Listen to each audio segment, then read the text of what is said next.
Queridos amigos, queridas amigas, uma boa noite. Primeiro é difícil falar boa noite para um recifense, ainda deixando claro, né? Lá em Recife nós anoitecemos todos os dias 5 horas da tarde ou 5h30. E também em Recife nós temos duas tradições, né, em Pernambuco. Nós somos assim a terra do frevo e a terra do forró. Então a gente gosta muito de movimento. Por isso eu quase não escutei a voz de vocês. Vou falar de novo. Tomaram chimarrão, não tomaram? Eu ouvi dizer que a cuia agora é eletrônica. Vocês viram? Eu vi uma notícia de cuia eletrônica, mas eu tenho para mim que não vai pegar muito aqui nos gaúchos, não. Tomar chimarrão com cuia eletrônica, não sei.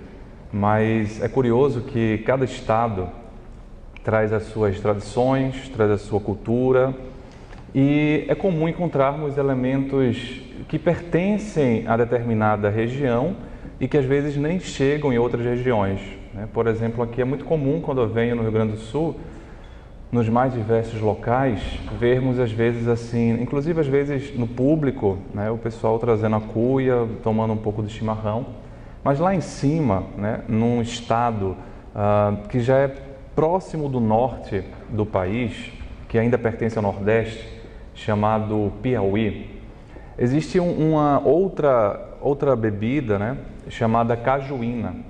É uma bebida muito típica de lá, né, e pega também estados vizinhos como o Ceará. E em Pernambuco, por exemplo, você quase não encontra a cajuína. E a cajuína vem do caju, mas não é um suco de caju. É uma outra bebida totalmente diferente e ela tem uma característica de ser cristalina.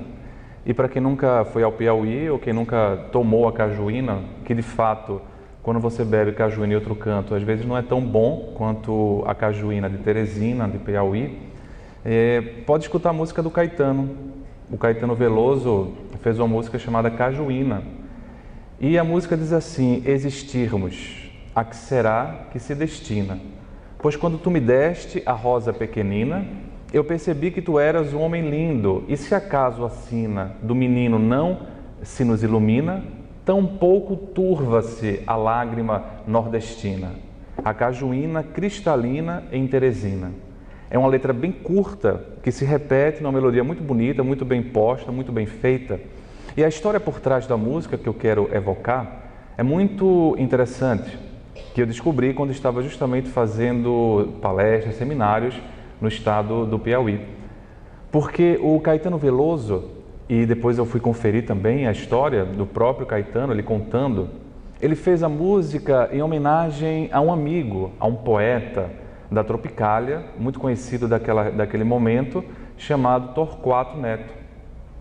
Porque o Torquato Neto, ele havia feito poesias, enfim, o Chico Buarque, o Caetano Veloso conheciam todos a poesia do Torquato Neto. Só que o Caetano refere que ele ficou muito triste porque, infelizmente, o Torquato Neto, em determinado momento, acabou se suicidando, acabou morrendo pelo suicídio. E então, o Caetano Veloso refere que aquilo foi um tiro muito forte no coração de todos os amigos do Torquato Neto, pela sensibilidade, pela arte que o poeta tinha. E aí, então Caetano refere que quando soube da notícia, é óbvio que ele e os amigos ficaram tristes, mas o Caetano refere que não conseguiu chorar. Ele não conseguiu derramar lágrimas no momento que soube. E ele conta que alguns anos de visitar Teresina, porque foi fazer alguns shows em Teresina, no Piauí. E quando ele terminou o show, ele então foi para o hotel e teve uma surpresa, porque o pai do Torquato Neto foi procurar o Caetano Veloso no hotel. Levou o Caetano Veloso até a casa dele, né? E então poucas palavras foram trocadas. O senhor Eli, né? O seu Eli, o pai do Torquato Neto, chama o Caetano para entrar, eles se sentam na cozinha e Caetano então refere que naquele momento todas as lágrimas que ele não tinha vertido no momento em que ele soube da morte do amigo, todas as lágrimas vieram à tona. Várias memórias, fotografias, enfim, todo aquele ambiente que ele não conhecia antes, e estar ali com o pai do amigo, né, que havia perdido a vida pelo suicídio, mexeu muito nas emoções do Caetano. E ele então começou a chorar. E talvez ele ficou um tanto quanto envergonhado, sem jeito, porque era o pai do Torquato Neto, o seu Eli, que talvez a gente pudesse imaginar que estivesse sentindo mais do que o próprio Caetano, porque era pai, né? Tem uma vinculação mais profunda. E ali o Caetano então começa a chorar. E ele chora convulsivamente, bastante. E o seu Eli então olha para o Caetano, e o Caetano narra que seu Eli toca-lhe os cabelos, né? Acariciando-lhe os cabelos, a cabeça, e fala assim: meu filho, não chore tanto. Naquele momento ele então deixa Caetano sentado na mesa, vai até a geladeira, pega uma cajuína bem cristalina, bem gelada, pega um copo, vai até o jardim da casa, pega uma rosa pequenina e entrega então a cajuína e a rosa para o Caetano. E eles então ficam ali intacta a retina, ou seja, eles estavam quase sem falar. Era um silêncio bastante eloquente de um pai que, perdendo um filho pelo suicídio, consola com elementos muito curiosos. Um elemento cultural da terra, a cajuína, e um elemento que simboliza um afeto, uma rosa. Eles então ali ficam em silêncio. Mas é curioso na música, porque a música então ela narra basicamente esse encontro. E como o encontro teve poucas palavras, a música também tem apenas uma estrofe. Éramos então intacta retina, a cajuína cristalina. E é curioso porque quando você vai ao Piauí, você descobre que quanto mais cristalina é a cajuína, melhor a qualidade, melhor é o sabor. E então ele coloca dessa forma muito sutil a cajuína cristalina em Teresina. Mas ele coloca outros pontos. Quando tu me deste uma rosa, eu percebi que tu eras um homem lindo, porque ele fica curioso, ele fica um tanto quanto impactado, né, pelo pai que estava o consolando naquela dor. E então ele fala: e se a sina do jovem menino não nos ilumina, tampouco apaga-se, né, a lágrima nordestina, tampouco turva-se a lágrima nordestina. É muito curioso e sutil esse momento da poesia, porque, de fato, qualquer tipo de morte que venha pelo suicídio, ela sempre gera repercussões, não só na visão espírita daquele que se vai, mas gera repercussões em todos nós que tomamos contato com a situação, especialmente aqueles que estão mais próximos, especialmente aqueles que são familiares, aqueles que ficam vinculados à vida. Então, essa repercussão acaba gerando também um sofrimento tão intenso e que muitas vezes não sabemos manejar esse tipo de sofrimento, não sabemos como lidar com esse tipo de dor. E começamos a colocar uma série de impropérios, uma série de julgamentos, uma série de posicionamentos que às vezes mais dificultam aqueles que ficam do que ajudam em alguma forma de consolação. Porque o primeiro ponto que surge em alguém que tem um parente, um ente querido, imagine um filho que se vai por essa maneira, é uma sensação de culpa, é uma sensação de onde foi que eu errei, é uma sensação de qual foi o sinal que ele deu e eu não percebi.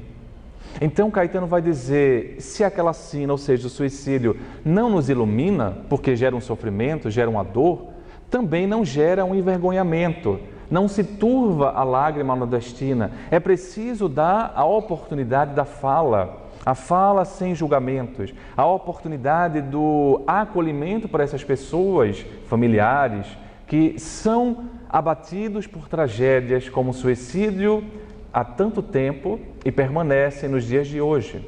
Porque é curioso que vários números diminuíram do ponto de vista de saúde mental.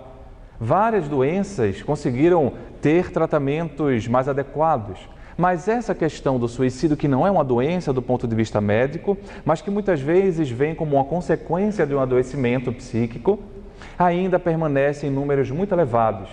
E ano passado, por exemplo, na Revista Brasileira de Psiquiatria, um maior periódico científico de impacto brasileiro, um número sobre os dados demográficos do suicídio no Brasil saiu, E uma coisa curiosa do ponto de vista de preocupação é que o Rio Grande do Sul, né, é o estado do país em onde os números são maiores de suicídio.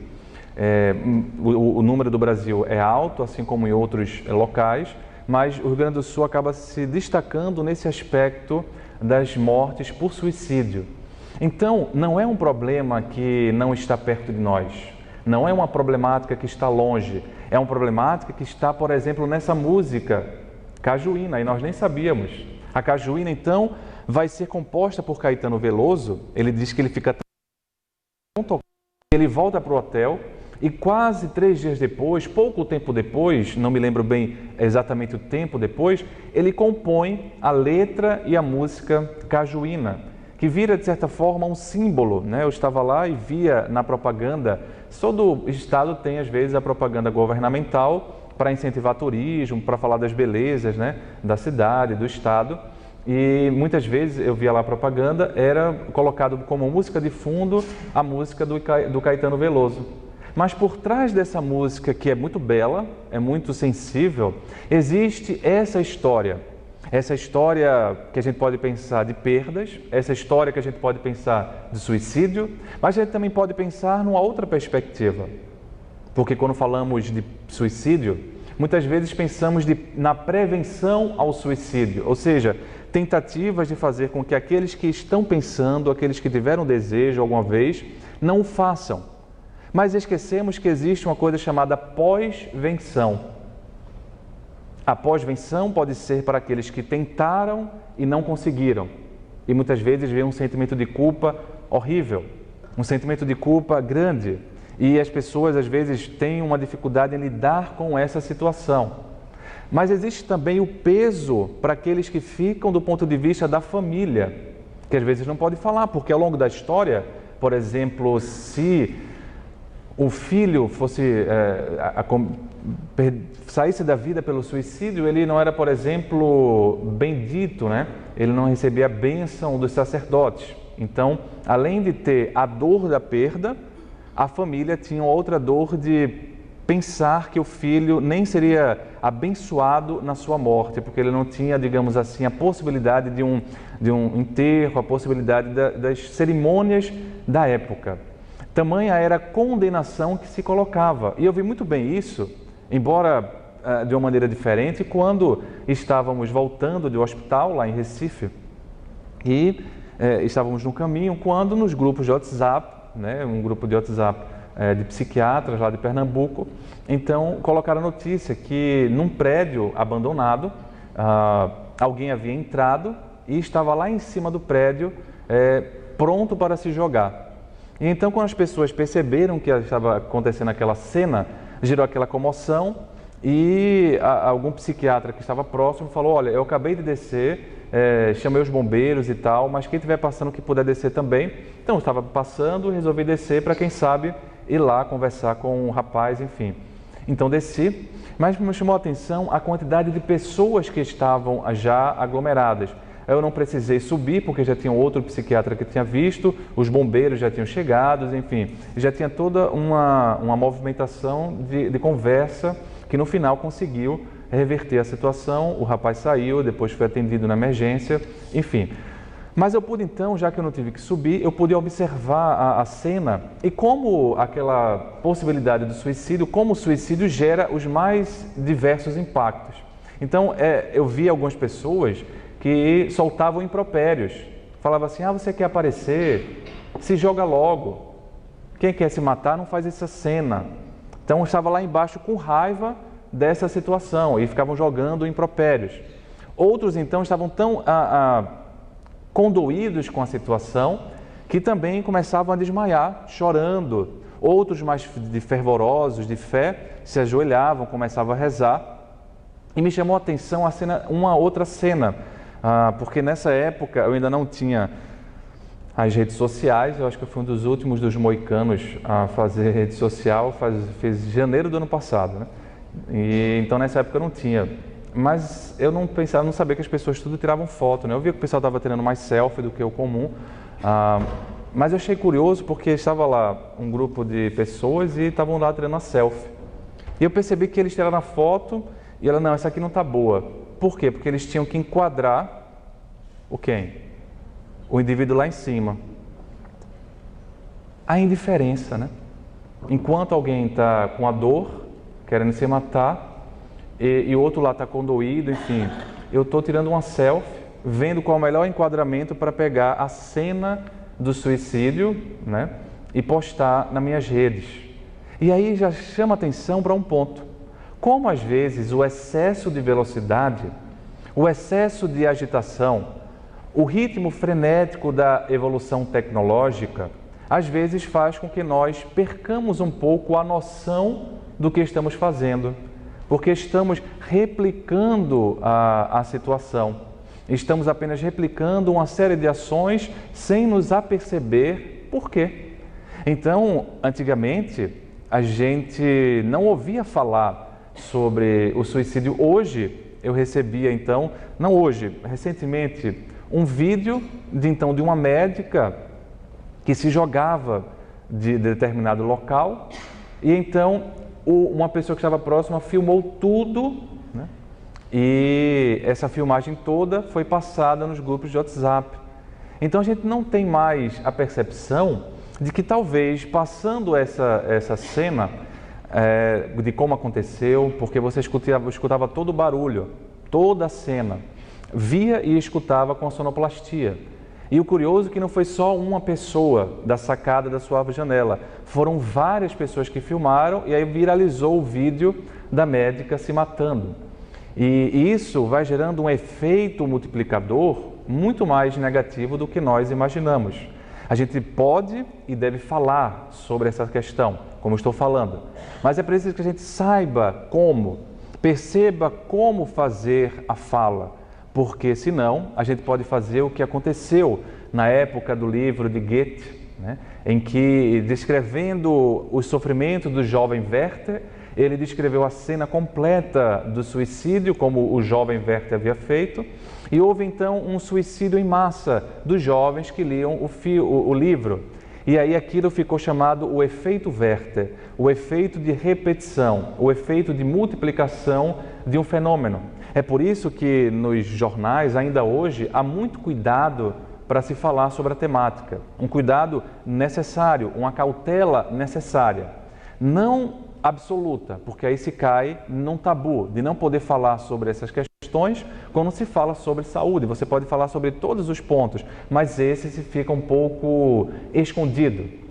Ainda bem que aparecem movimentações como o Setembro Amarelo e tantas outras que vão podendo nos colocar esse aspecto e nos mostrar que essa situação está próxima, está perto de nós e que a gente também é influenciado.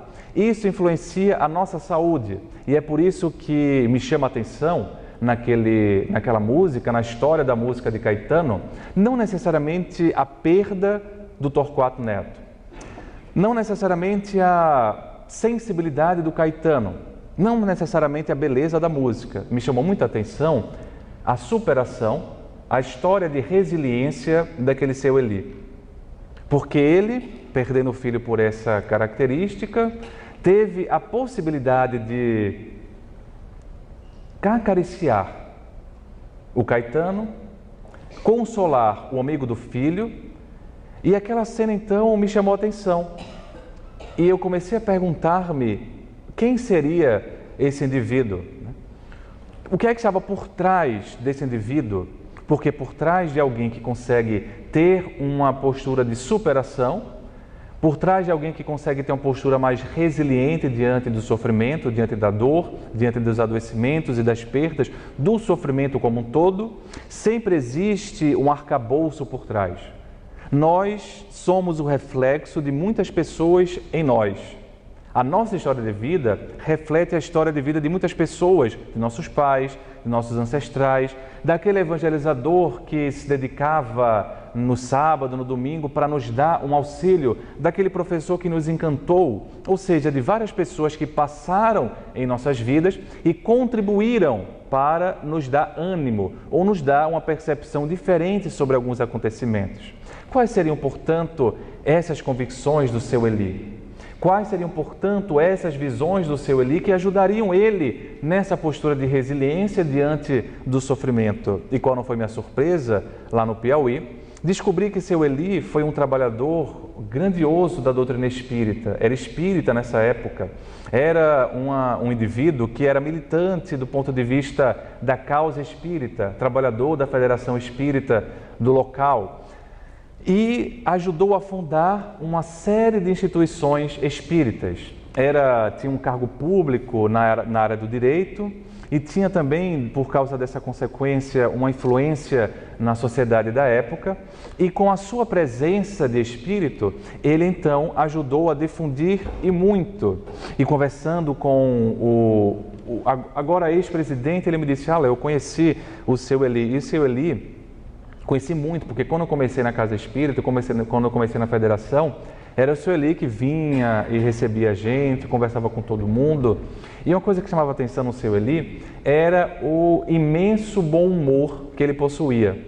Era um indivíduo que você não conseguia conversar uma conversa inteira sem rir. Ele sempre fazia brincadeira, sempre fazia alguma piada, tanto que era tanta piada que se você não conhecesse, você achava que ele era meio louco, assim, porque era muita piada e às vezes não tão conveniente, e depois você ia se acostumando com o seu Eli. Esse senhor, portanto, me chama a atenção porque ele pegou o conhecimento espírita, educou o filho, dentro do conhecimento espírita. Ele era espírita já há muito tempo, mas quando aconteceu a tragédia, ele pegou o conhecimento espírita para fazer um outro tipo de proposição.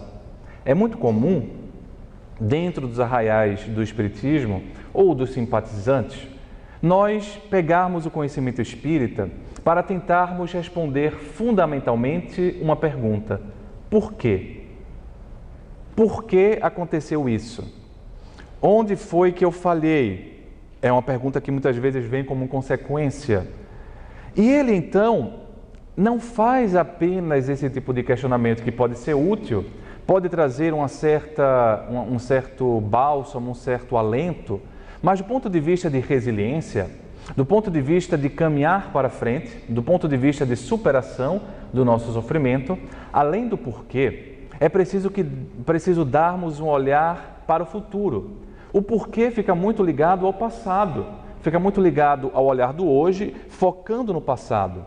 Mas aí, quando pensamos na resiliência, precisamos ter algo que nos impulsione para o futuro. E esse algo que nos impulsiona para o futuro está extremamente vinculado a uma característica que é bem estudada e que ajuda na resiliência, pelo menos em diversos trabalhos científicos da área. É uma questão chamada sentido de vida. E essa questão chamada sentido de vida, sentido existencial, ela não está apenas vinculada a um porquê do passado, mas ela está, sobretudo, vinculada a um para quê no futuro. Para que aconteceu isso? Para que aconteceu essa situação? Quando eu saio do porquê e entro mais no para quê, eu começo então a adentrar numa motivação de modificar a minha existência. É verdade que o porquê pode nos ajudar no sentido de vida, mas um porquê ajuda no sentido de vida quando nos coloca os porquês da vida, os porquês existenciais, os porquês meta-existenciais. O para quê vai nos colocar no objetivo, na sensação de nos sentirmos úteis. Um desses indivíduos que fala sobre a resiliência, sobre o sentido de vida, ele passou por uma trajetória muito dolorosa. Ele próprio descobriu isso não na teoria, não atendendo pessoas apenas. Ele passou por dificuldades enormes. Ele era judeu, psiquiatra e psicanalista, quando o nazismo começou a crescer. E durante a Segunda Guerra Mundial, o Viktor Frankl, ele foi preso, nos campos de concentração, inclusive Auschwitz. Só que o Viktor Frankl, ele sobreviveu. E então ele sai do campo de concentração e sai transformado. Não só sai transformado, como ele transforma as pessoas. Porque ele começa então a nortear todo o seu trabalho psicoterapêutico, todo o seu trabalho de entendimento da alma e do ser, do ponto de vista do sentido existencial. Ele funda uma nova abordagem chamada logoterapia, ou a terapia do logos, terapia do sentido, hoje chamada também análise existencial. Uma forma de abordar a situação que parte de conteúdos filosóficos, ele vem também com uma perspectiva psicanalítica, mas que vai um pouco além. E ele então percebe a necessidade de trazer a psicoterapia para um sentido de vida. Ele percebe que o sentido de vida era fundamental para as pessoas estando dentro dos campos de concentração.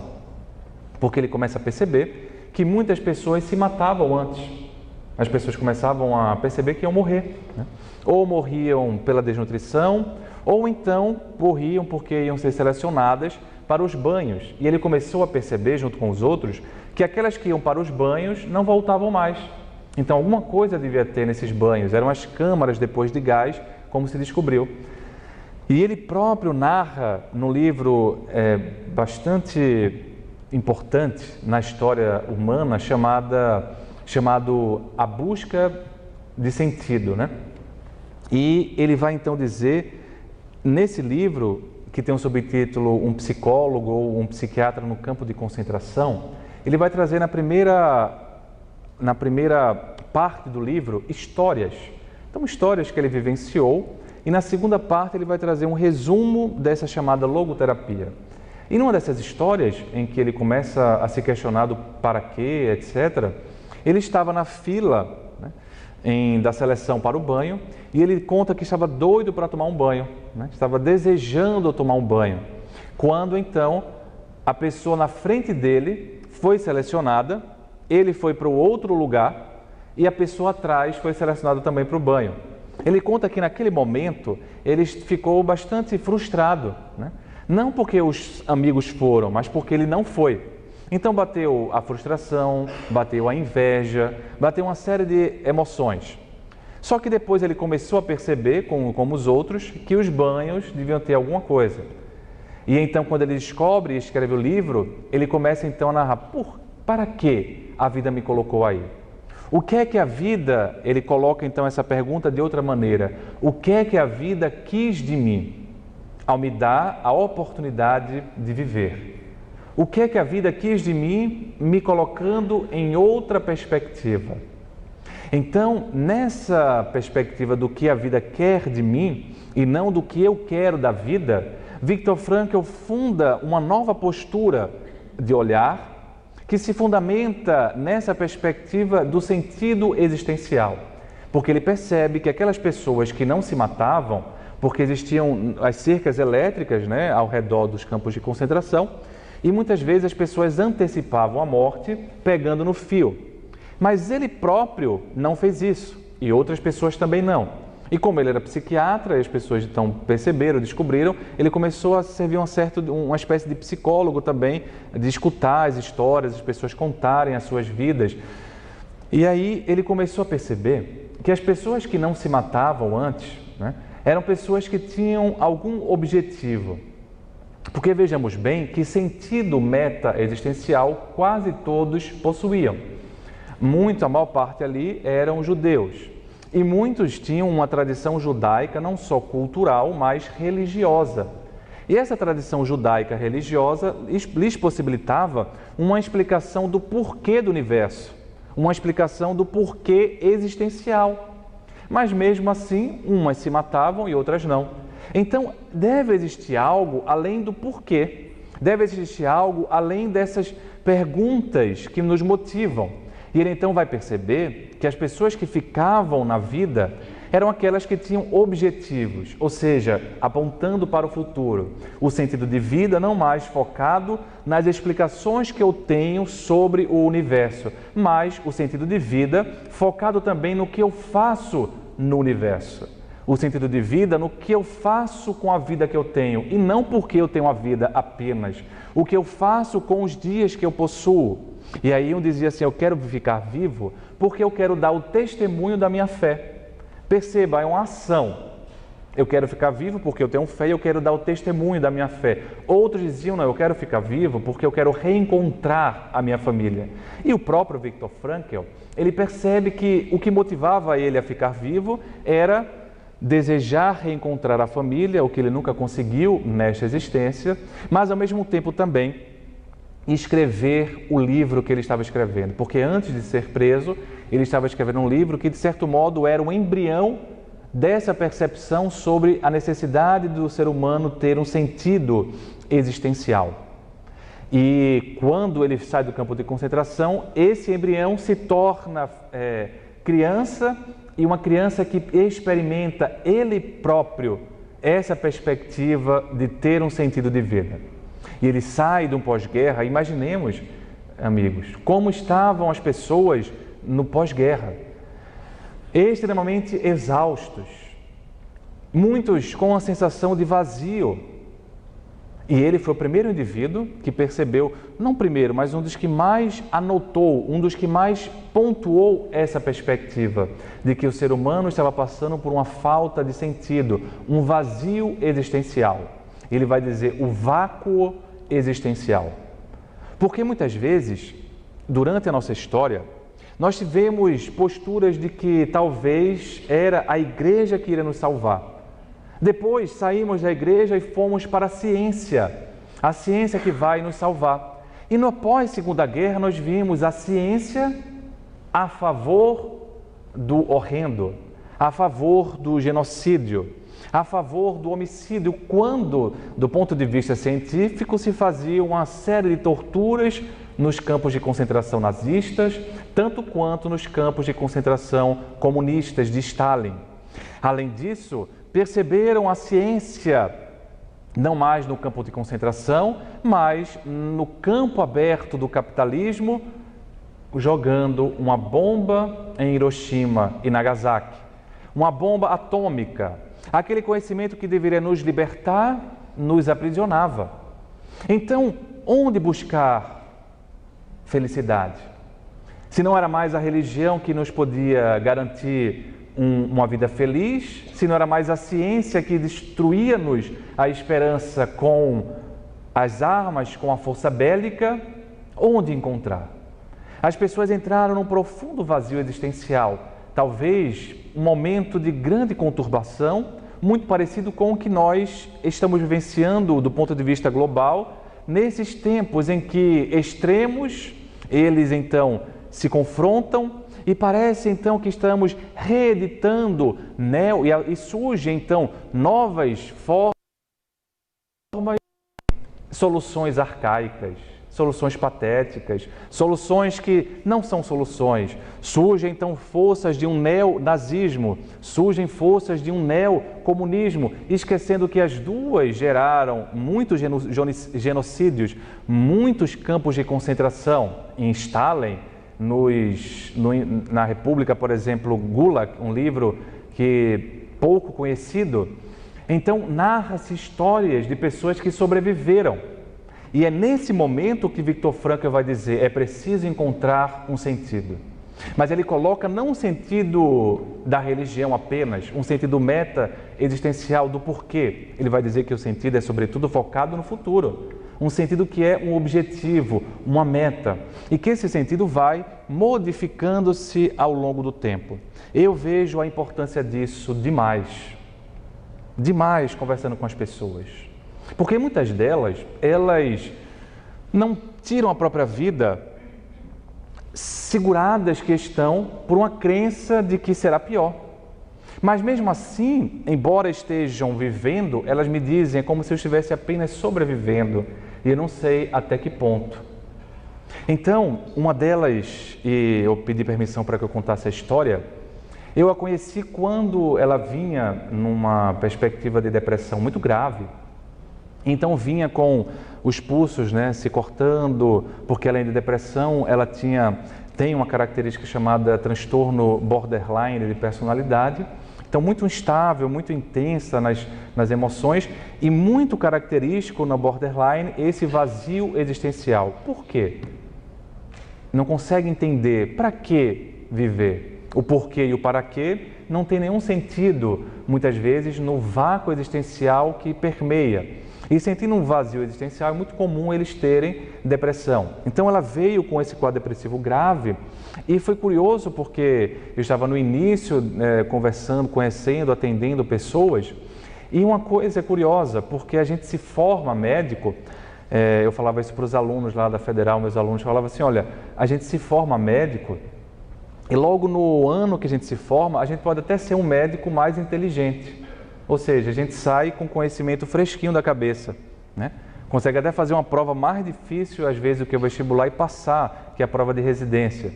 E ao longo dos anos, esses conhecimentos não vão ficando assim totalmente guardados, né? Porque eu não vou ficar lembrando de todo o protocolo da cardiologia, não vou ficar lembrando do protocolo da pneumologia, que não faz parte do meu dia a dia. Eu vou me especializando, vou me aprofundando nesse conhecimento, então eu vou me tornando, do ponto de vista médico generalista, menos sabido.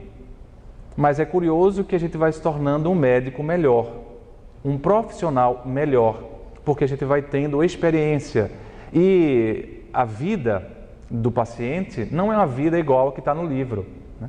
A doença que vem para o paciente não é igual quase nunca. Quando vem, a gente fala assim, poxa, é um paciente de livro, porque é tão raro que a doença dele veio igual. Mas não é o comum, porque vem de uma história de vida. Então, uma coisa é você estudar sobre transtorno de personalidade borderline. Uma coisa é fazer a residência, outra coisa é atender uma pessoa e ver as perspectivas. Porque é curioso, porque quando chega no atendimento, muitas vezes as pessoas necessitam de resposta que a gente não tem. Mas como é que vai ser a vida dela? Ela vai conseguir casar? Não vai? Como a gente soubesse, né? Ainda mais quando você sabe que sempre tem, né, um pé para uma sandália.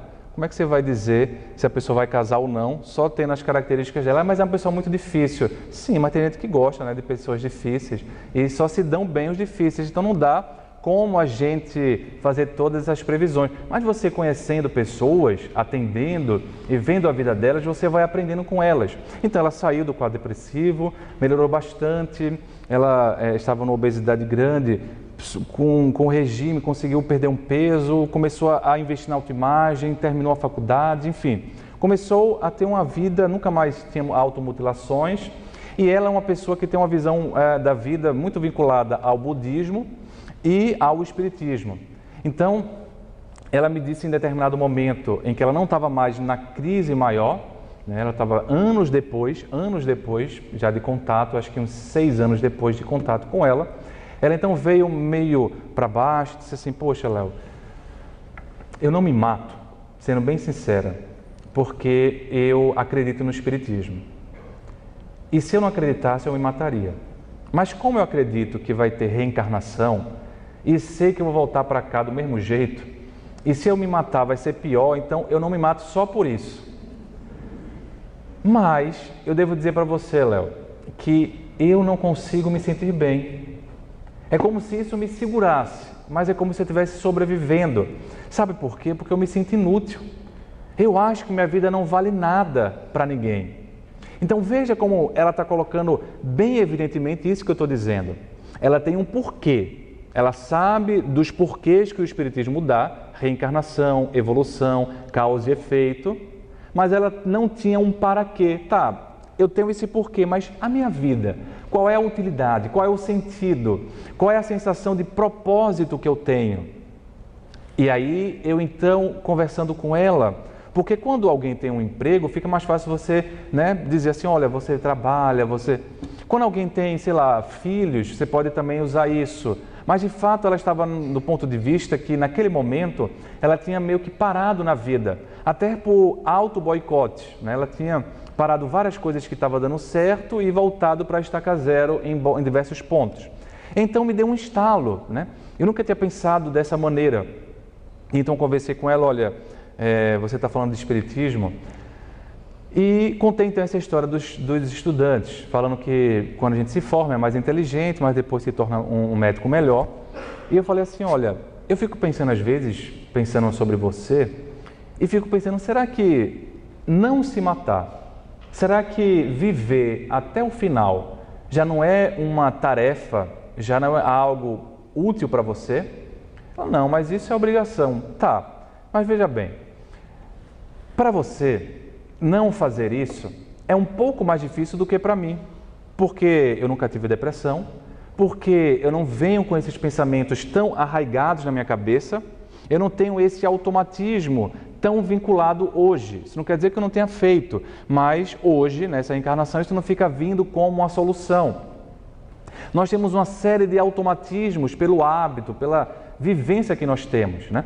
Então, por exemplo, se alguém adora comer doce e tem um doce em casa, dificilmente ele não vai comer, né? Porque ele já tem aquele hábito. Mas se você pega um outro indivíduo, né, gaúcho, que gosta mais da carne, gosta mais do churrasco, ele pode ter ali um brigadeirão, ele pode ter ali qualquer coisa muito gostosa, doce, ele não vai, né, sofrer com aquilo se não puder comer, porque ele não tem costume do doce, ele gosta mais do salgado, gosta mais de outro aspecto.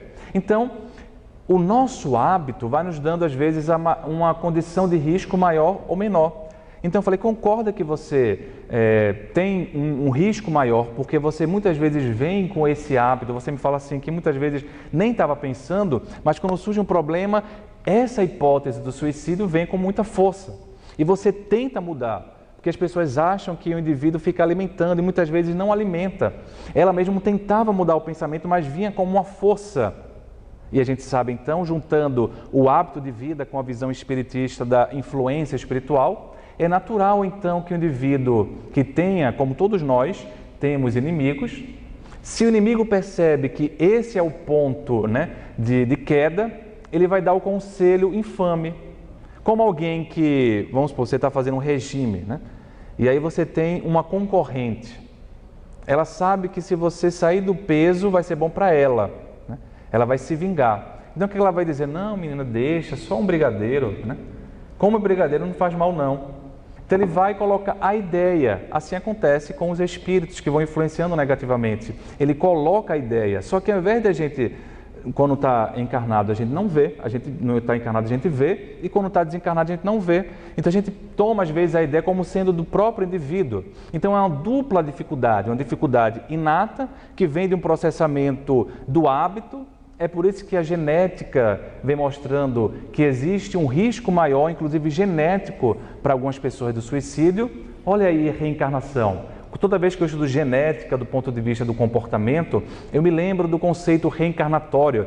E a quantidade de pesquisas que vão mostrando a força da genética no comportamento me faz lembrar também da visão espírita sobre a existência, da visão de uma vida que liga a outra. Porque os genes são como se fossem o tijolo na construção da nossa vida.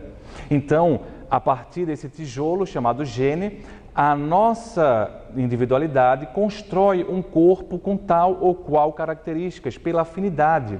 Então, os genes, eles são, digamos assim, um instrumento que possibilita essa reencarnação, esse mecanismo reencarnatório se efetuar na nossa existência. E aí eu falei para ela, concorda que não se matar para você é algo mais difícil do que para mim? Concordo. Então concorda que se tivéssemos que ver o mérito sobre esse aspecto, Léo, ele saiu da vida, não se matou, isso não foi muito meritório, porque não teve muitos desafios, né? Concorda? Faz sentido. Mas eu quero te dizer mais. Talvez, só em você ficar bem, você me ensinou. Como assim eu ensinei para você? Sim, você me ensinou, porque você foi uma das primeiras pessoas que eu atendi com transtorno borderline. E eu tinha uma visão X e certamente a minha visão se modificou ao conhecer a sua história. E muitas vezes, quando eu vou conversar com as pessoas, né, ela me diz assim, Léo, e eu vou ter cura disso? E eu falo, olha, e me lembro de você, então dou o teu exemplo sem falar das tuas características, sem falar da tua vida, mas falando como você se recuperou, como você está melhor, etc. E isso motiva as pessoas. Porque não é uma terapia de grupo, mas eu consigo trazer um pouco de história de outras pessoas para outras e dizer assim, olha, tem uma pessoa, tem uma outra, e elas então ficam, poxa, não sou apenas eu, né? Saber que não é apenas você que passa por uma dificuldade já ajuda muito. parece que assim, a gente tem uma desgraça, mas sofre junto, né? E aí isso já dá um senso de pertencimento que já alivia e muito. Eis aí porque as associações de pacientes com tal doença é muito importante, faz um efeito fantástico. Isso foi começar a ser visto depois da Segunda Guerra Mundial. As terapias de grupo, a força do grupo. Por quê? Porque não se tinha psicólogos, né? Não se tinham psiquiatras para todo mundo. E aí começou-se de fato a efetivar uma grande força, essa atividade em grupo do ponto de vista psicoterapêutico, porque nossas histórias se assemelham muito mais do que nós imaginamos e também as nossas possibilidades.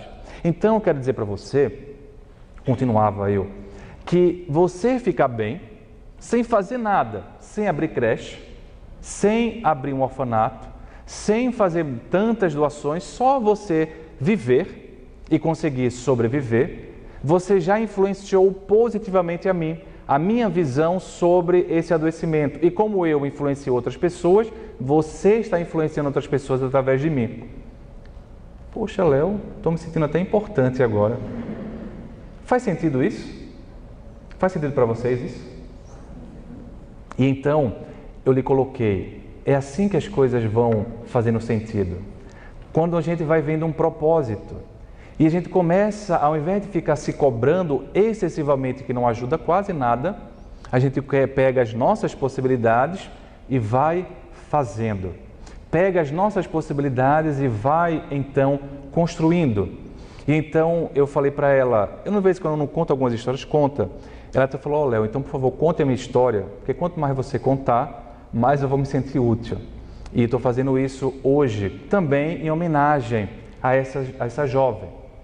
A vida, ela vai se multiplicando nos seus sentidos, mas é preciso que a gente pegue essa perspectiva, ao invés de ficar nos julgando, ao invés de ficar julgando o outro e perguntando assim, por que aconteceu isso? Lá em Recife, há alguns anos atrás, houve, não só em Recife, no Nordeste especialmente, aconteceu muito, né? Uma epidemia do Zika vírus.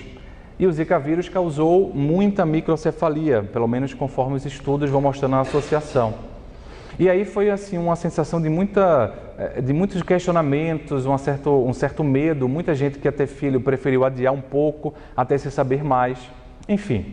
E eu me lembro que naquela ocasião, eu fazia muito essa pergunta para mim, poxa, por que, né, aqui em Pernambuco está acontecendo isso, nesse momento?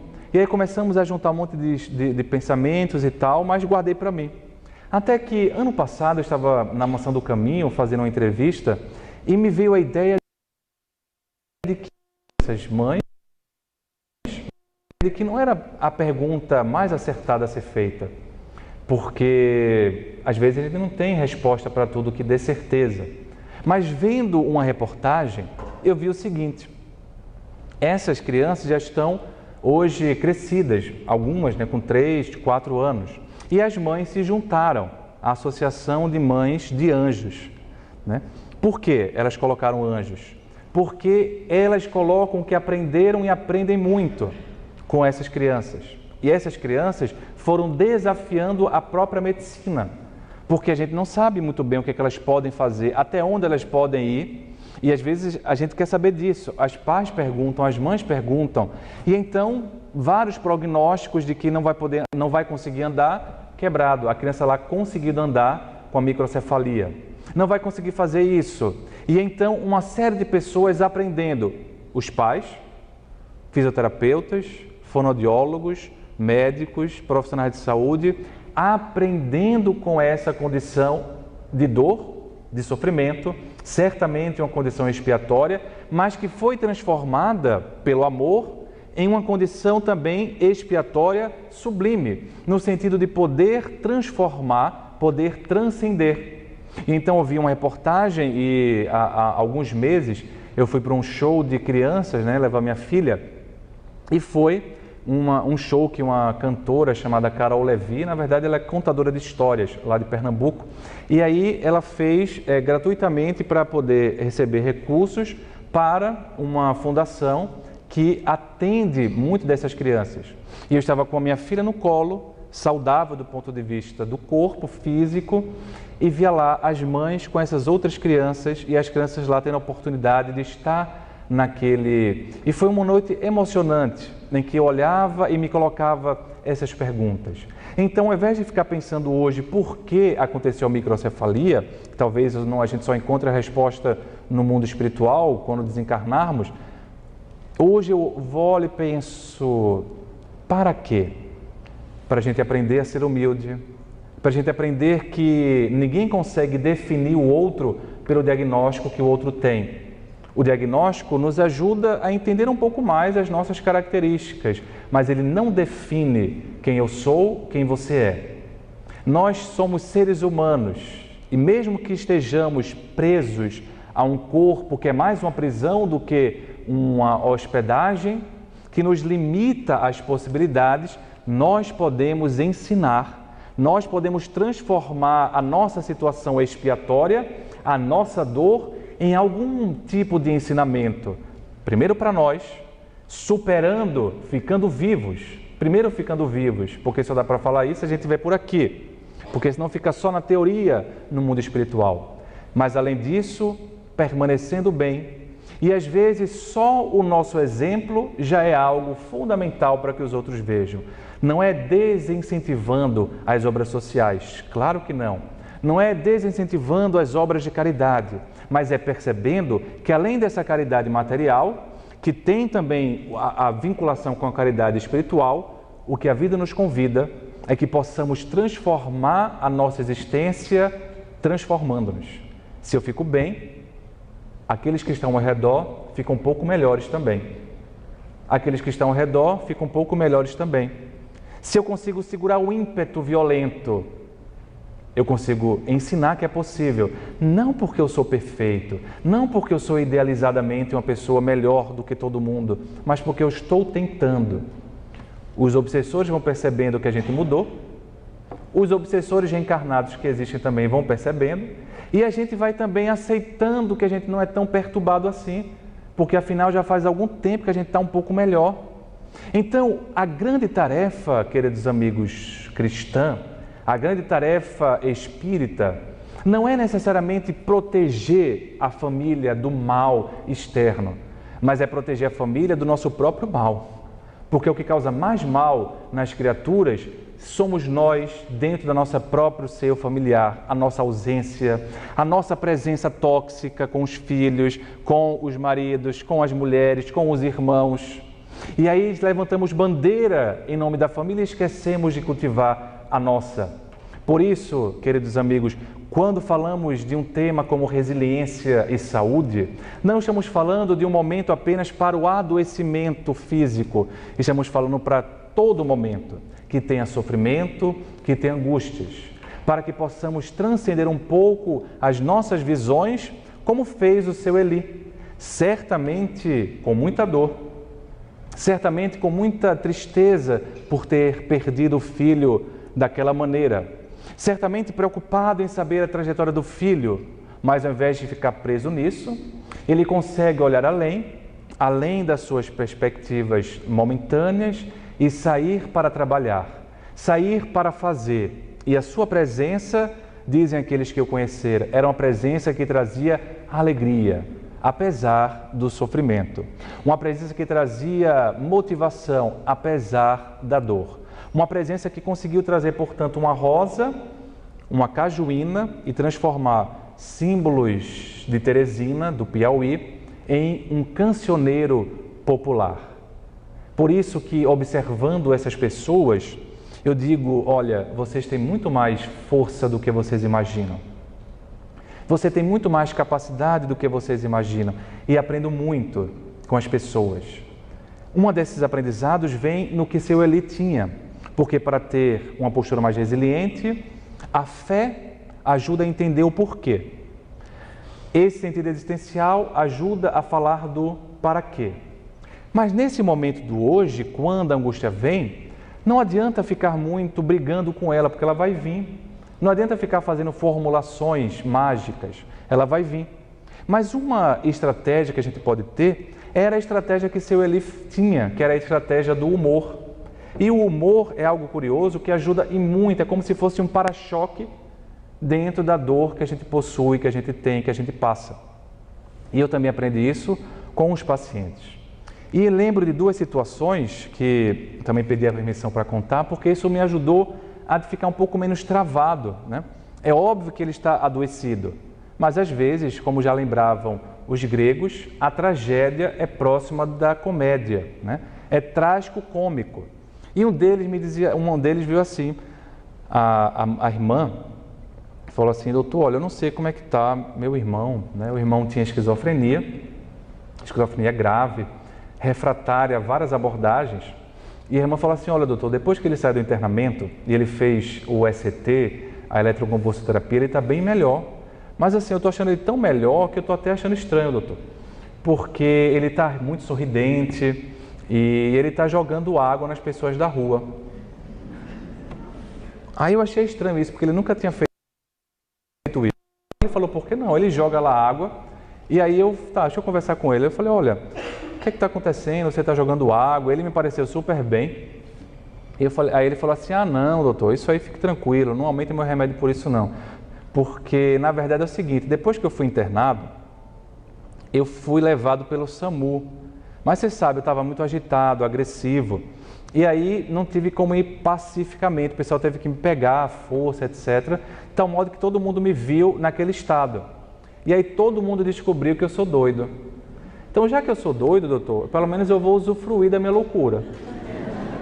Entendeu? Então, embaixo da casa dele tinha uma sorveteria. E aí ele falou: já que todo mundo sabe que eu sou doido, eu vou jogar água nos outros. E eu achei aquilo fantástico, né? Porque é alguém minimizando, né, o próprio sofrimento com o humor. Não é menosprezando. Como me trouxe uma outra pessoa. Eu estava dando aula e então eu falei: olha, a gente pode conversar com você hoje, aula prática, né? Ele falou: ah, doutor, pode. Agora, hoje eu vou querer contar como é que é o meu toque. Então, era um jovem com transtorno obsessivo compulsivo, toque e transtorno bipolar. Então, 2 diagnósticos difíceis, né? E vindo junto, fica mais complicado, as 2 doenças nele graves. E ele quis contar como é que era o toque dele, para os estudantes aprenderem. Ele falou: olha, preste atenção, meu toque é assim. Então, ela vai lhe contar o toque. Para eu poder abrir qualquer coisa, abrir a porta, sair do meu local, eu tenho que ter um encaixe energético. Se tiver um encaixe energético, eu posso então abrir. E aí, para poder ter um encaixe, eu fico com a mão para cima. Então, vamos supor que eu fosse sair na porta, eu ficaria um pouco antes da porta, com a mão para cima assim, vendo se tem um encaixe. Se tiver um encaixe, eu posso abrir. E aí o pessoal: entendi. Agora, o que é que passa na tua cabeça? Ele fala: o que passa na minha cabeça para ter um encaixe não é assim, de qualquer forma, não. É uma força mental que tem que se encaixar. Para que eu possa explicar para vocês, é como se fosse um pêndulo. Então, imagine que na minha cabeça fica um pêndulo, tá? E esse pêndulo é movido com a força do meu pensamento. Então, eu coloco ele para cima, coloco para baixo. E para poder haver o encaixe, ele tem que ficar milimetricamente, perfeitamente encaixado com esse ponteiro de baixo. Então, lá vai eu. Estou indo na porta, com a mão aberta, né? Para poder não ter o encaixe, fazendo isso na minha cabeça. E puxando, eita, passou, agora não dá. E eu estou em pé, passou. Porque também não pode ajustar, entendeu? Você tem que ir até o final e voltar. Passou. Aí quando ele estava falando isso, todo mundo ficou assim, que nem vocês, espantado, sem saber se ria, sem saber se falava: que loucura é essa, né? E aí ele falou, começou a rir assim, e aí falou: eita, doutor, é muita loucura na minha cabeça, né? E aí falou: mas doutor, Aí quando ele falou isso, ele começou a rir, né? As pessoas começaram a rir também. Eu falei: mas você pode rir disso? Você se incomoda não? Ele: não, me incomoda não, sei que está todo mundo achando que é loucura da minha cabeça, e é mesmo. Então eu fico em rir, doutor, porque se não rir eu fico doido. Mas você já não é não? Você não disse que era loucura? Veja, se eu não rir eu fico doido. Ou seja, se eu não colocar um pouco de humor, o que já é pesado fica mais pesado ainda. O que já é doloroso já é mais doloroso ainda. Então eu me lembrei dele quando eu estava... Foi até aqui no Rio Grande do Sul, no interior. Aí eu terminei a palestra, né? E foi legal, todo mundo gostou, tal. Quando acabou, eu estava com um tênis assim... Um tênis não, um sapato liso, né? Que não tem um antiderrapante. Então estava lotado, tinha 800 pessoas, eu estava na frente, um palco alto, e quando fui descer da escada, então pronto, levei uma queda que não tinha como disfarçar, entendeu? Não tem como disfarçar, não foi sem querer, não foi só, eu caí literalmente, caí feio, assim, bonito no chão. E aí o que é que eu vou dizer, né? Não vou culpar o obsessor, porque aí, pô, estava fazendo uma palestra, obsediado, né? Então era manipulação de todo mundo. Então comecei a rir, não tenho o que fazer, comecei a rir. Lembrei do paciente que ele falou assim, doutor, quando a tragédia é bronca, quando é muita tragédia, ria. Não tenho o que fazer, ria. Essas pessoas então vão me ensinando que é possível ter resiliência, é possível ter superação. Isso não significa que nós vamos sair do problema, porque às vezes o problema, ele está aí. A perda vai ficar na memória. Algumas doenças são incuráveis, mas apesar da memória traumática, apesar da doença incurável, apesar do sofrimento, eu posso transcender com essas perspectivas, olhando o porquê, mas vendo sobretudo a finalidade da minha vida, o para quê da minha existência.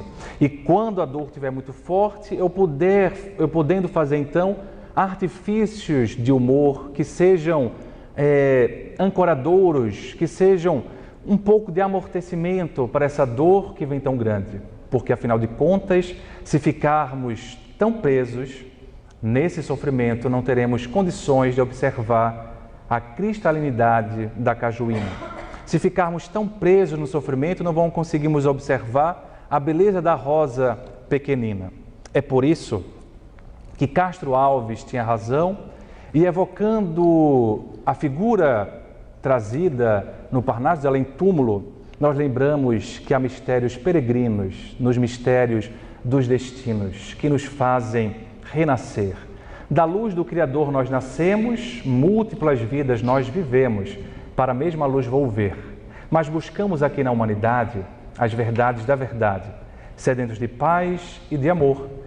Mas em meio aos mortos-vivos, nós acabamos sendo míseros cativos da iniquidade e da dor. É a luta eterna e bendita em que o espírito se agita nas tramas da evolução.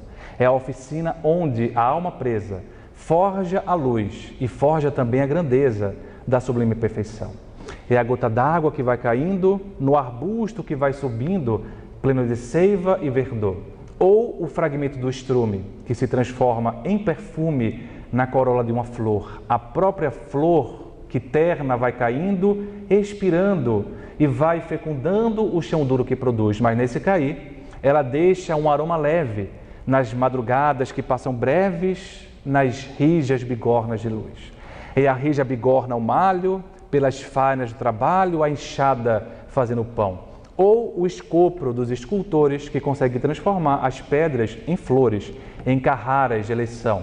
É a própria dor que, através dos anos, através do tempo, dos algozes e até dos tiranos, anjos puríssimos faz, conseguindo transformar até os neros rudes em arautos de virtudes, em mensageiros de paz.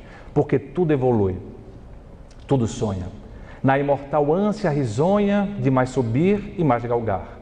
Porque a vida é luz, a vida é esplendor, Deus é o seu autor, o universo é o seu altar. É por isso que às vezes aqui na Terra se acendem radiosos faróis que esplendem dentro das trevas mortais, e suas rútilas passagens deixam fulgores, deixam imagens em reflexos que são perenais.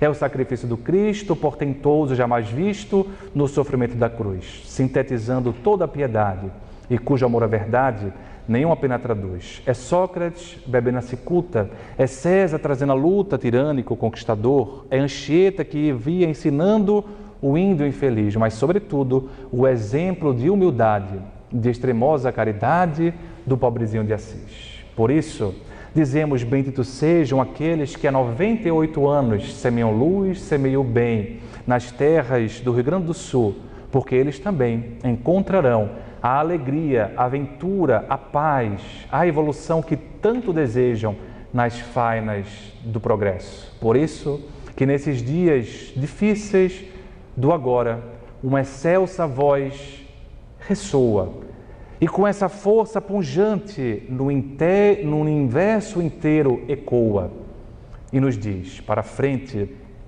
Queridos amigos, para frente, caminhai. O amor é a luz a que se alcança. Tenhamos, portanto, paciência, aliadas à fé, aliadas à esperança que age. Tenhamos amor, porque o destino é o nosso bem maior, todos juntos, já que o universo é o nosso altar. Muita paz.